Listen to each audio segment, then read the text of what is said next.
গায়ে ভর্তি গয়না, লাল টুকটুকে শাড়িতে সেজে মা দুর্গাকে বরণ করতে এলেন শুভশ্রী।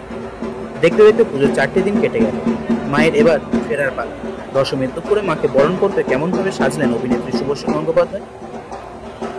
পরনে লাল টুকটুকে শাড়ি, গলায় হাতে সোনার গয়না, পায়ে আলতা, স্মৃতিভর্তি চওড়া করে সিঁদুর, মাকে বরণ করতে এলেন শুভশ্রী গঙ্গোপাধ্যায়।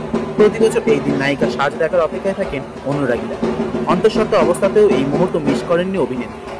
স্বামী রাজ চক্রবর্তীকে সঙ্গে নিয়ে মায়ের বরণ করতে এলেন নায়িকা। গাড়ি থেকে নেমেই একগাল হাসি, আবার একটা বছরের অপেক্ষা। যদিও এখনই বিজয়ের শুভেচ্ছা জানাতে নারাজ অভিনেত্রী। যতক্ষণ না জলে ঠাকুর পড়বে ততক্ষণ কিসের বিজয়। গাড়ি থেকে নেমেই বললেন অভিনেত্রী কি প্রার্থনা করবেন মায়ের কাছে তা যদিও জানা যায়নি। গত 4টে দিন চুটিয়ে মজা করেছেন তিনি। পুজোর আগে নানা ধরনের বিজ্ঞাপনের কাজে ব্যস্ত ছিলেন। শহরের বাইরে দুর্গাপুজো উদ্বোধনের অনুরোধও ছিল তাঁর কাছে। কারো অনুরোধই ফেলেননি তিনি। শিলিগুড়ি থেকে মধ্যমগ্রাম সর্বত্র নানা অনুষ্ঠানে দেখা গিয়েছে তাকে। ইউভান এবং ইয়ালিনী দুজনে একটু একটু করে বড় হচ্ছে। কাজের ফাঁকে দুই সন্তানকেও পর্যাপ্ত সময় দেওয়ার চেষ্টা করেন তিনি। এইবারেও তার অন্যথা হয়নি।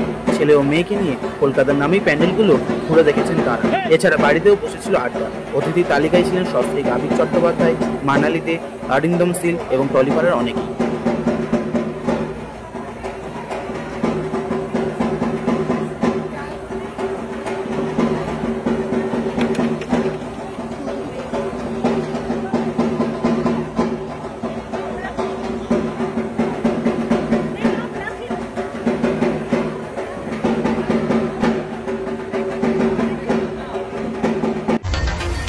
জয় মা সিদ্ধেশ্বরী গুরুর মনোবাসনা পূর্ণ করি, যে কয় গাজা কর তার বাপে মান কি গোষ্ঠী সর্বম ভোলে।